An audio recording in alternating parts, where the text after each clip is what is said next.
Halo guys, welcome back to my channel. Selamat datang di segmen Kupas Tuntas Kripto by Henditan.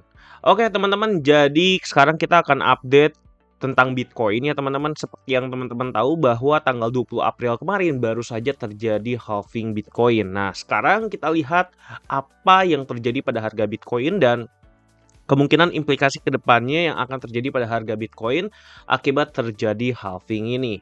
Nah, teman-teman bisa lihat di grafik harga Bitcoin saat ini ya teman-teman, tepatnya di tanggal 20 April kemarin. Itu kan tanggal 20 April kemarin itu harga Bitcoin sempat mengalami kenaikan kurang lebih berapa persen ya, dari 60.000 nih kurang lebih ya sekitar 8 persenan ya. Dan sebelum halving terjadi, tepatnya 1 hari sebelum halving, yang mana ternyata harga Bitcoin itu dump sampai ke 60.000 ya. Kemarin itu banyak yang mungkin panik habis itu menjual di 60.000 dan ternyata harganya malah naik ya.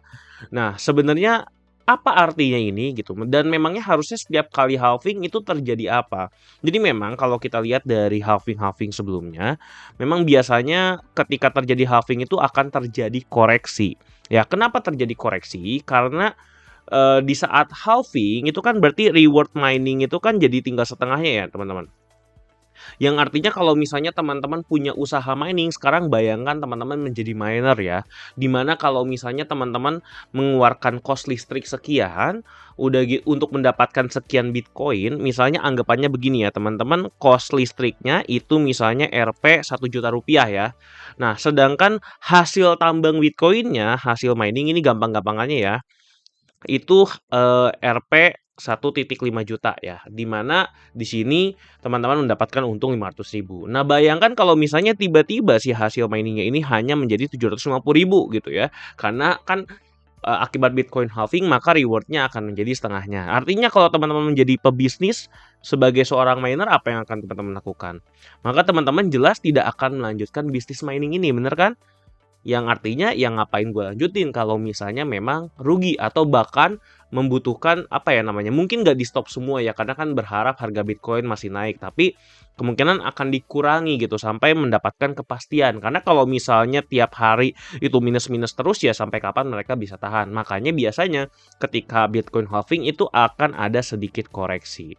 Nah, tapi kalau kita lihat di sini ini terjadi sedikit perbedaan ya antara yang terjadi tahun ini dengan tahun-tahun sebelumnya. Nah, kalau tahun ini kita lihat bahkan setelah halving terjadi harganya masih terus naik.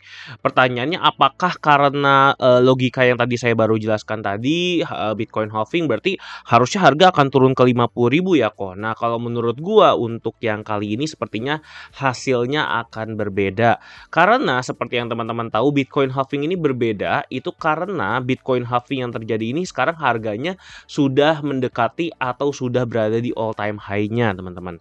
Sedangkan waktu zaman dulu teman-teman, kalau teman-teman lihat di weekly ya nih, kita coba lihat pakai indikator halving, BTC halving ya, Bitcoin halving events. Nah, di sini ya teman-teman, teman-teman akan mengetahui bahwa ketika si Bitcoin itu sedang halving, itu dia tidak pernah menyentuh harga all time high-nya ya. Seperti yang teman-teman lihat di halving sebelumnya tahun 2020 harganya itu masih cuma 10.000 ya, sedangkan all time high-nya ada di 20.000 atau 19.870 USDT. Nah, sedangkan sekarang kalau teman-teman lihat bahkan ketika sudah terjadi halving ini harganya sudah ada di all time high ya teman-teman ya. All time high sebelumnya kan kurang lebih di 60-an ribu ya, dan harganya sekarang saat ini sudah di situ. Artinya bisa dibilang kalau secara logika kita sambungkan ke dalam si ini ya teman-teman, berarti intinya hasil mining itu sebenarnya udah sangat cuan. Mungkin ya ini sekali lagi mungkin kita nggak tahu benar-benar hasil reward dengan cost listrik yang dibutuhkan untuk mining Bitcoin. Misalnya ternyata karena udah di all time high dia 5 juta dan sekarang harganya hanya 2.500.000. Nah, kalau teman-teman jadi miner, apakah teman-teman akan jual semua Bitcoinnya? Apakah teman-teman akan menghilangkan miningnya gitu sehingga harga Bitcoin jatuh? Tentu saja enggak ya. Kenapa? Karena harganya udah enak nih teman-teman. Kalau bisnis masih cuan ya lanjutkan. Kalau bisnis udah mulai rugi baru kita panic selling, biasanya sih gitu ya teman-teman. Nah, karena sekarang kalau kita lihat dampaknya juga terasa nyata ya, sekarang harga Bitcoinnya itu udah naik ya dan tidak ada koreksi yang signifikan. Nah, menurut gua kemungkinan besar memang harga Bitcoin tidak akan jatuh lebih bawah dibandingkan 60.000. Ya, ini akan menjadi patokan yang akan kita lihat kemungkinan menurut gue bisa sampai tahun-tahun berikutnya. Ini akan menjadi patokan harga bawah yang kuat di area 60 ribuan. Jadi bisa dibilang ini adalah harga termurah saat ini. Kalau menurut pandangan gue ya. Karena kalau misalnya sampai ke 50 ribu ya memang itu anggap aja bonus. Karena menurut gue itu susah sekali ya untuk dapat ke 50 ribu. Apalagi setelah halving menurut gue ya. Nah, jadi kalau misalnya ternyata Bitcoin itu beneran naik ya teman-teman ya. Misalnya kita coba lihat misalnya oke Bitcoin-nya bisa naik sampai ke 78 ribu gitu kan, ada yang memprediksi sampai 88 ribu, atau ada yang memprediksi sampai 100 ribu, ada yang memprediksi sampai 78 ribu.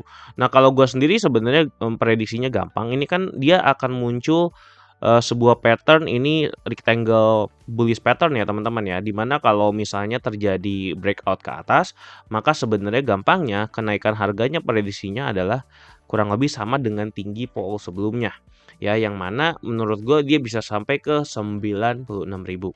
Oke, kalau misalnya teman-teman mau lihat beberapa support resistance-nya yang terdekat, yang bisa dijadikan patokan untuk take profit beberapa layer, menurut gue itu ada di 82 ribu. Lalu ini kita tambahkan ya sedikit, biasanya gue pakai angka 2.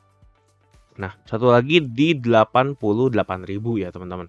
Jadi teman-teman bisa take profit 82, 88, dan 96. Ya itu kalau prediksi gua ya teman-teman untuk kenaikan harga Bitcoin selanjutnya. Nah, kapan berarti apakah habis ini langsung naik? Nah, kita nggak ada yang tahu. Tapi pokoknya PR-nya Bitcoin adalah dia harus keluar dari zona sideways antara 60 ribu sampai 70 ribu, baru dia bisa naik dan terbang ke atas sini. Ya, jadi PR-nya seperti itu. Dan kurang lebih kalau misalnya Bitcoin halving tadi sudah beres, sekarang tinggal kita berharap hype-nya Bitcoin semakin naik dan para venture capital mulai memasukkan uangnya ke Bitcoin ini ya. Dan terutama untuk ETF Bitcoin dan Ethereum, gue juga masih berharap untuk semakin tersebar luaskan Bitcoin ini ya, supaya harganya tentu saja akan terus naik.